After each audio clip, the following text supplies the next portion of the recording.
Olá pessoal, esta é a nossa sexta aula da Introdução Teológica ao Livro de Salmos da Escola Teológica Charles Spurgeon. E agora nós vamos olhar para os tipos de salmos.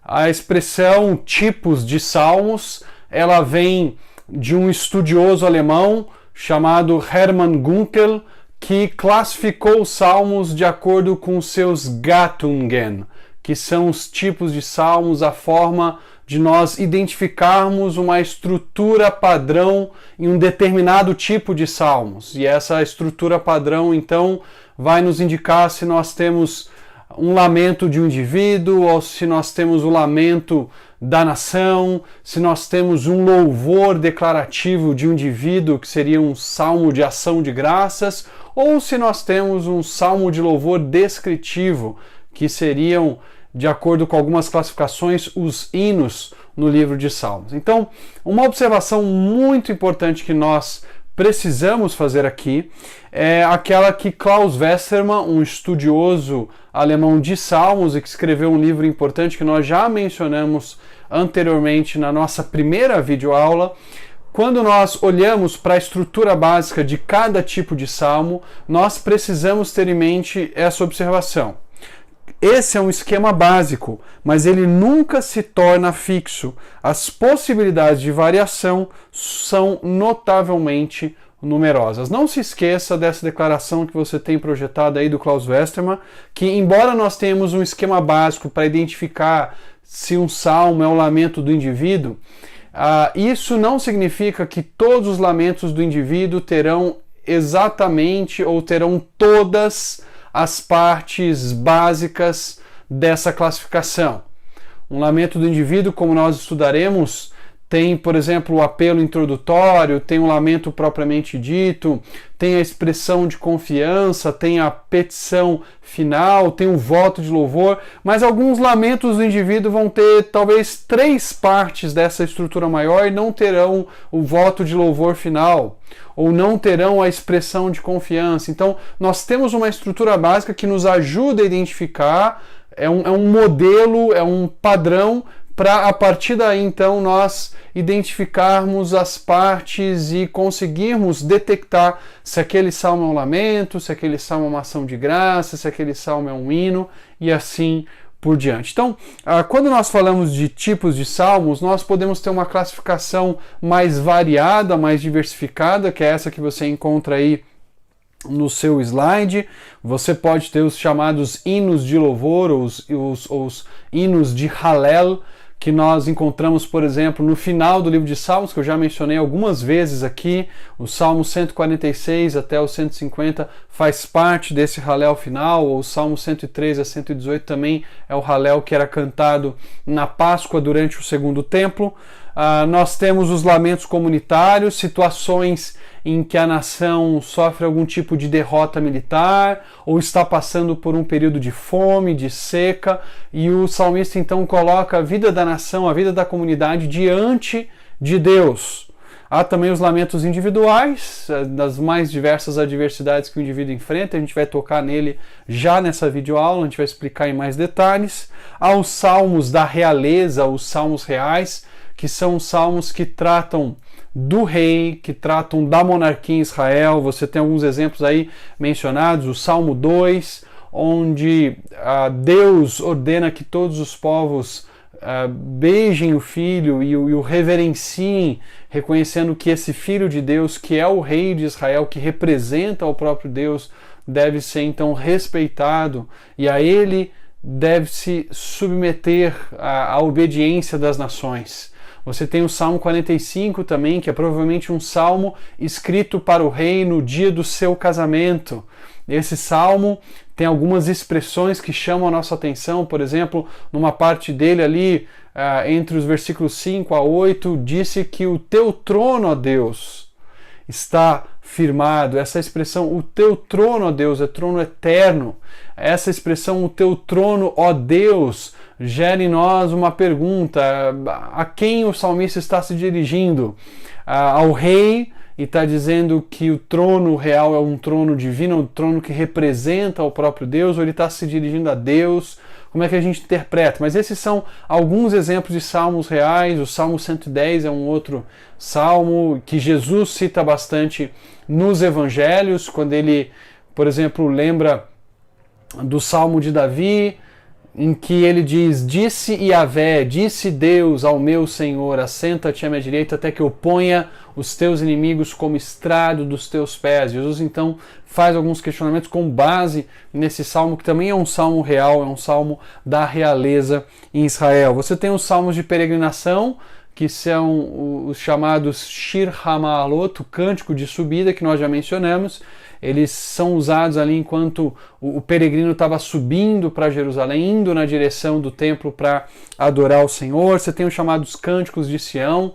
Talvez o mais famoso na igreja evangélica brasileira seja o Salmo 48, que diz: grande é o Senhor na cidade do nosso Deus, seu santo monte, a alegria de toda a terra. São salmos que dizem respeito à cidade de Jerusalém e que descrevem Jerusalém como lugar da morada de Deus, como lugar onde Deus habita, como lugar onde o povo encontra o seu Criador e o seu Redentor. Você tem também os chamados salmos didáticos, nós vamos falar mais para frente deles.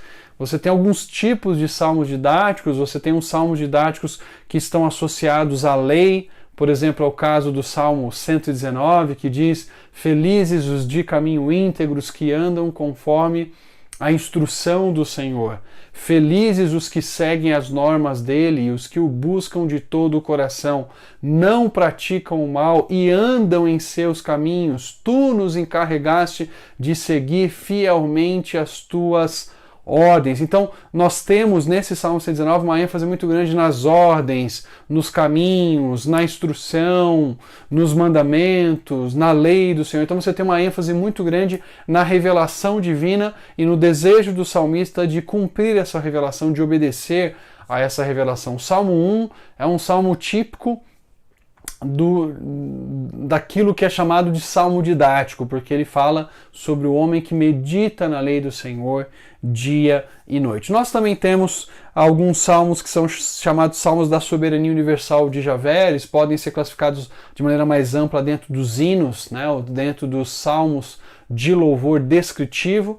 Eles são salmos que falam que Deus reina, tremam as nações, né? O Senhor vem para julgar a terra, julgará os povos com justiça, né? E as nações com equidade. Então, esses salmos enfatizam Deus como rei. Nós mencionamos que eles estão presentes, em especial, no livro 4, quando o povo está no cativeiro, não tem mais uma figura humana sentada no trono, então fala-se de Deus como o rei da nação, como aquele que governa não só sobre Israel, mas também sobre o mundo todo. E aí, pensando nessas estruturas de salmos, eu quero destacar algumas estruturas básicas com vocês durante as nossas aulas. Nós vamos falar nesta videoaula sobre o lamento do indivíduo. Vamos tocar na próxima videoaula sobre o lamento da nação. Depois vamos falar sobre o louvor declarativo do indivíduo, o louvor declarativo da nação. Vamos falar do salmo de louvor descritivo.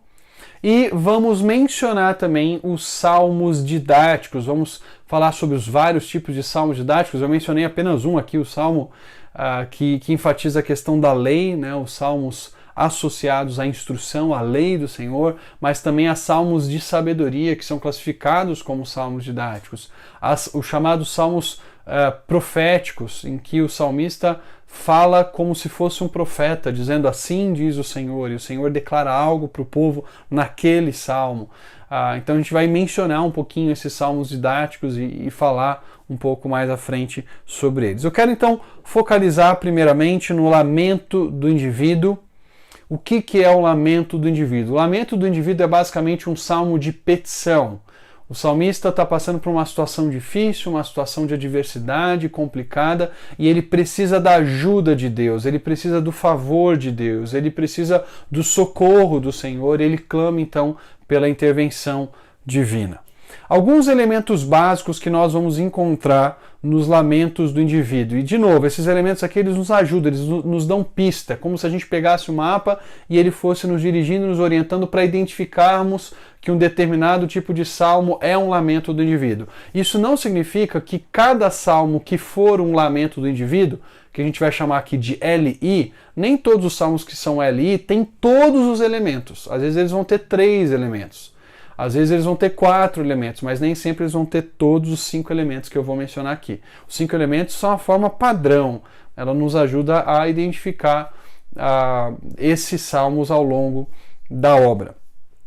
O que nós temos primeiro é o apelo ou a petição inicial, e eu vou descrevê-la aqui. O salmista clama pela ajuda de Deus, roga, ele começa se dirigindo a Deus e rogando para que Deus intervenha, para que Deus se manifeste, para que ele faça algo em favor do seu servo. Depois nós temos um lamento que envolve as dificuldades próprias do salmista. Ele fala sobre Deus, aquilo que Deus tem feito com ele, talvez dado as costas, está irado com o salmista, e os inimigos que o perseguem, que se opõem a ele.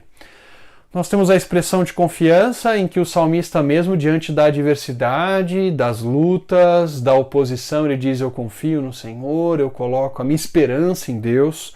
Depois nós temos a petição, que geralmente envolve um pedido de favor para que Deus olhe para o indivíduo, para que Deus ouça a oração dele e também para que Deus intervenha, para que ele haja, para que ele estenda o seu braço, para que ele faça algo para mudar aquela situação.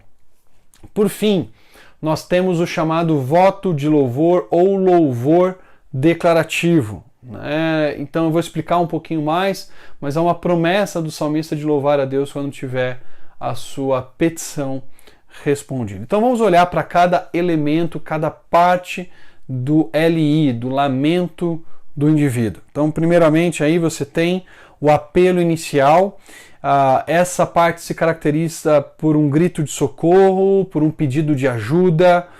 Geralmente ele começa com ó Senhor ou até quando, Senhor. A gente vai olhar para alguns exemplos de salmos que tem esse apelo inicial.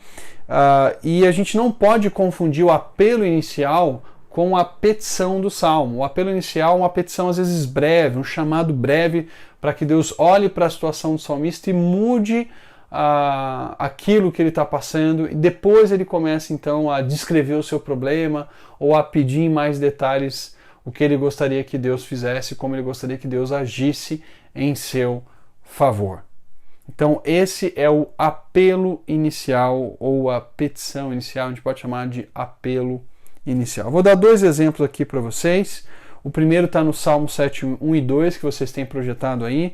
Diz assim: Senhor meu Deus, em ti me refugio, salva-me e livra-me de todos os que me perseguem, para que como leões não me dilacerem, nem me despedacem, sem que ninguém me livre. Veja como o salmista descreve a sua situação. Ele começa dizendo: Senhor meu Deus, em ti me refugio, salva-me, livra-me.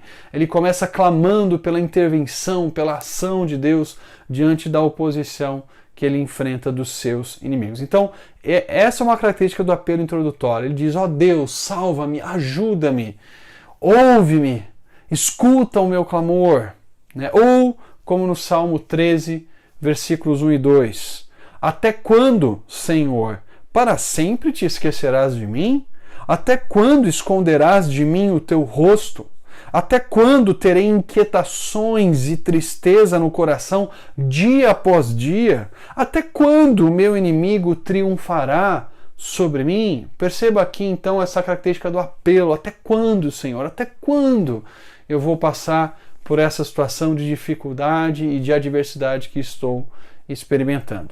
Apelo introdutório, primeiro elemento, primeira parte do salmo de lamento do indivíduo. Aí, depois do apelo introdutório, nós temos aquilo que é chamado de lamento propriamente dito. O que é o lamento? O lamento é uma descrição da situação de adversidade que o salmista está passando. Essa descrição ela é detalhada, ela fala dos inimigos do salmista. Então, geralmente ela vai ter essas 3 partes básicas que nós mencionamos aqui no slide, né? Tu, ó Deus, Senhor, o Senhor está irado, Senhor, o Senhor deu as costas para mim, Senhor, o Senhor me rejeitou. Depois eu estou cansado, eu estou aflito, eu quase afogo no meu leito de tantas lágrimas que eu derramo, eu sou como um pássaro solitário em cima do telhado. Então ele está descrevendo a angústia do coração dele, o meu coração se derrete, o meu corpo definha. Ele está descrevendo a sua dificuldade. Depois, os meus inimigos, aqueles que se opõem ao salmista, que o perseguem, que o cercam, que colocam armadilhas para pegá-lo. Então, veja alguns exemplos aqui de lamento propriamente dito. Então, a gente tem, no lamento do indivíduo, a gente tem o apelo introdutório que eu já mencionei, e nós temos o lamento, que é uma descrição mais extensa da dificuldade que ele está passando. Então, primeiro aqui um exemplo de Tu, ó Deus. Veja no Salmo 88, versículos de 6 a 8, versículo 14, veja como ele descreve a dificuldade dele associada a Deus, a alguma ação de Deus, ou a soberania de Deus permitindo e trazendo aquela dificuldade sobre ele. Ele diz: Puseste-me na cova mais profunda, na escuridão das profundezas. Tua ira pesa sobre mim. Com todas as tuas ondas me afligiste, afastaste de mim os meus melhores amigos e me tornaste repugnante para eles. Estou como um preso que não pode fugir. Por que, Senhor, me rejeitas e escondes de mim o teu rosto? Veja a ênfase em Deus diante desse sofrimento que o salmista está passando. Então, o Senhor me colocou na cova mais profunda, a tua ira pesa sobre mim, o Senhor afastou os meus amigos, eu estou preso e o Senhor me rejeitou, escondeu de mim o seu rosto. Então tu, ó Deus, tiraste contra mim, tu, ó Deus, me rejeitaste. Nós temos também muitas vezes a descrição dos inimigos do salmista. Veja um exemplo aqui da oposição que o salmista enfrenta lá no Salmo 59, versículos 3 e 4. Vê como ficam à minha espreita. Homens cruéis conspiram contra mim sem que eu tenha cometido qualquer delito ou pecado, ó Senhor, mesmo que de nada eu tenha culpa. Eles se preparam às pressas para atacar-me. Veja como ele descreve esses inimigos. Eles armam armadilhas, eles ficam à espreita para pegá-lo. Eles são descritos aqui como um animal que está prestes a abocanhar a sua presa. Essa é uma descrição muito vívida dos inimigos que se opunham ao salmista no Salmo 59, versículos 3 e 4. Agora eu quero dar mais um exemplo de um lamento do indivíduo em que vai ter o elemento do eu, principalmente do eu aqui, o meu sofrimento, a minha dor, a minha angústia do coração, a minha solidão, a minha ansiedade e assim por diante. Mas junto com eu, vocês vão perceber que nós temos os outros dois elementos presentes nesse lamento. Esse é um lamento bem completo, está lá no Salmo 102, versículos de 3 a 10, está projetado para vocês, eu projetei com cores diferentes para vocês identificarem. O amarelo, eu, o roxo, o lilás, os meus inimigos, e o que está em branco, Deus. Então, eu, tu, aliás, eu, eles, os meus inimigos, e tu. Veja só como aparece nesse salmo. Primeiro o eu aqui nos versículos 3 em diante. Esvaem-se os meus dias como fumaça, os meus ossos queimam como brasas vivas. Como a relva ressequida está o meu coração. Esqueço até de comer. De tanto gemer estou reduzido a pele e osso. Sou como a coruja do deserto, como uma coruja entre as ruínas. Não consigo dormir, tornei-me como um pássaro solitário no telhado. Veja aqui a descrição que ele faz primeiro de si. Os seus dias passam como uma fumaça, os seus ossos queimam, ardem, o coração dele está ressequido como uma erva queimada, ou uma grama, uma relva, que é seca pelo sol, pela ação do sol. Ele é como uma coruja no deserto, num lugar solitário, em meio às ruínas, como um pássaro em cima do telhado. Então ele está descrevendo a situação dele. Aí entram os inimigos em lilás aqui. Os meus inimigos zombam de mim o tempo todo. Os que me insultam usam o meu nome para lançar maldições. Então os meus inimigos estão me insultando, estão falando coisas a meu respeito. Aí ele volta para o eu de novo. Então eu, eles, eu de novo. Cinzas são a minha comida e com lágrimas misturo o que bebo. Ele está numa situação de luto, né, de profunda tristeza. E aí vem o terceiro elemento, tu, ó Deus. Vejam aí. Por causa da tua indignação e da tua ira, pois me rejeitaste e me expulsaste para longe de ti. O Senhor está irado comigo, o Senhor me mandou para longe de ti e por isso eu estou passando por essa situação. Veja então como um lamento envolve uma descrição mais extensa daquilo que o salmista está passando. Eu, tu, ó Deus, e eles, os meus inimigos. Às vezes até os amigos entram na descrição como amigos que abandonaram, né, que deixaram o salmista, que não estão mais do lado dele. Aí, depois do apelo introdutório, depois do lamento nessa descrição extensa, nós temos a expressão de confiança. Nem todos os salmos têm expressão de confiança.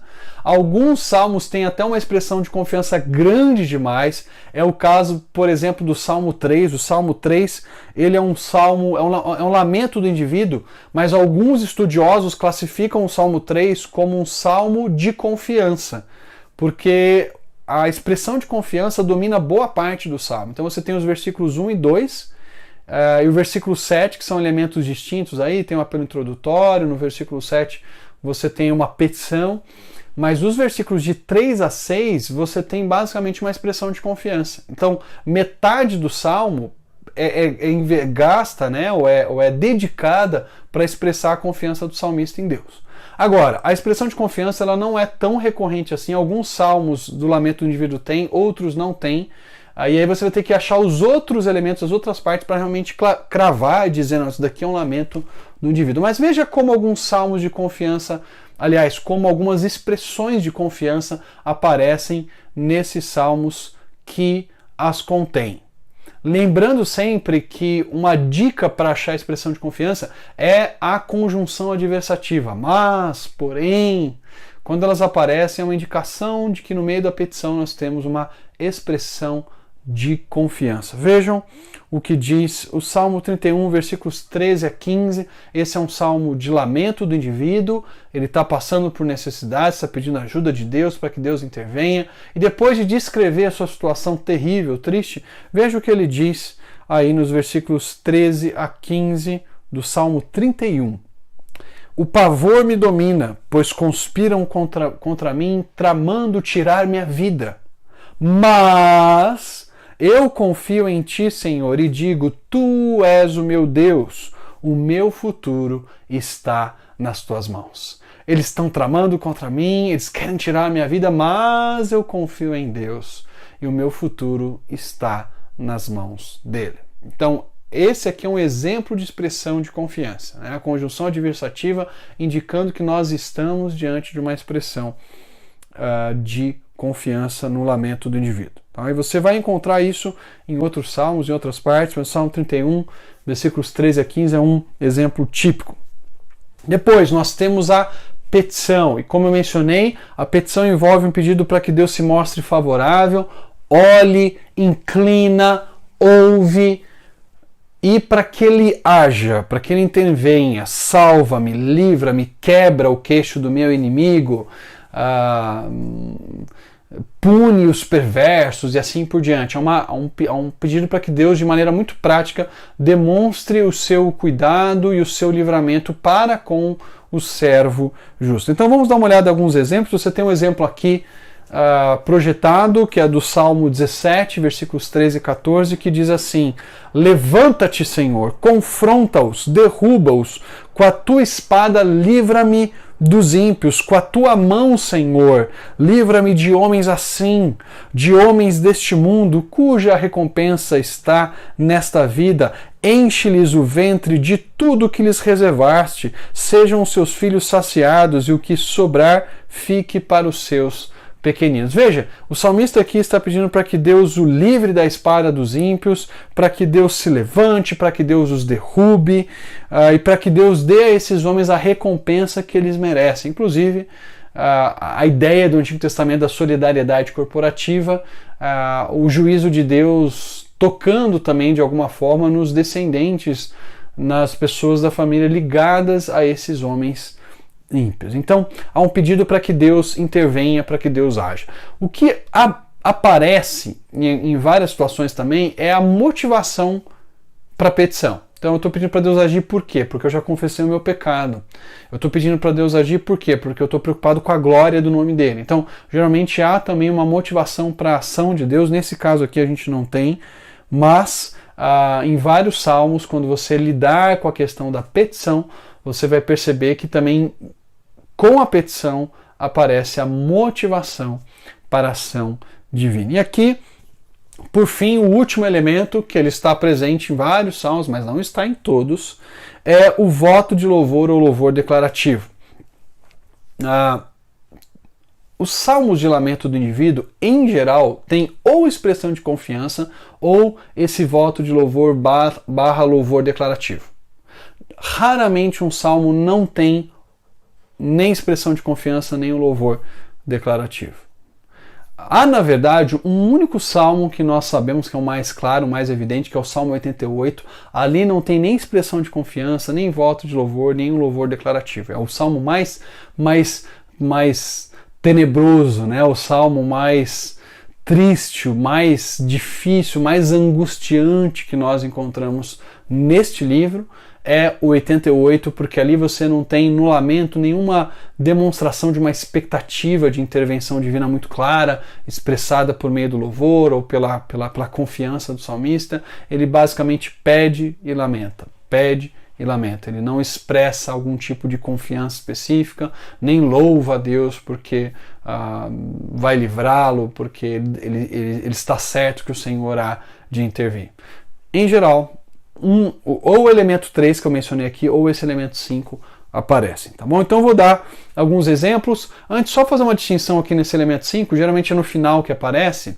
Você tem ou o voto de louvor, em que o salmista diz: eu vou louvar a Deus, eu vou adorá-lo. Senhor, quando tu vier ao meu encontro, eu te darei graças. Então ele está fazendo um voto de louvor. Quando Deus agir, ele há de louvar o nome do Senhor. Há vários salmos também que tem aquilo que nós chamamos de louvor declarativo no final, que soa um pouco estranho para nós. Parece até uma expressão bipolar do salmista, porque ele está lá lamentando, está difícil, os inimigos estão em cima dele, e ele não sabe mais o que fazer, ele pede socorro e de repente: eu te louvo, Senhor, porque tu me libertaste, tu vieste a mim. Mas peraí, você não está pedindo aqui? Você não está dizendo que está passando uma situação difícil? Como é que você está louvando porque Deus já agiu em seu favor? Né? Parece não fazer muito sentido para nós. O que muitos estudiosos entendem é que nós temos aqui a situação de um sujeito que está no templo e recebe no templo algum tipo de palavra de um profeta ou de um sacerdote, e aquela palavra do profeta e sacerdote é abraçada pelo salmista como se fosse uma própria resposta de Deus. Nós temos um caso desse lá em 1 Samuel capítulo 1, que é o de Ana. Ana está lá orando a Deus, Eli vem e chama a atenção dela, acha que ela está bêbada, ela fala: não, Senhor, eu estou com a alma aflita, eu estou com a alma amargurada, eu estou me derramando diante de Deus porque eu estou muito triste.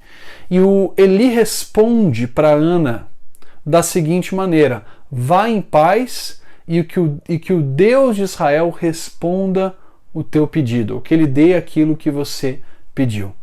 Quando Ana recebe aquela palavra de Eli, de que Deus concederia aquilo que ela pediu, o texto diz para nós que o rosto dela já não estava mais abatido e ela foi comer, se alimentou e depois foi para casa e teve um filho com o marido.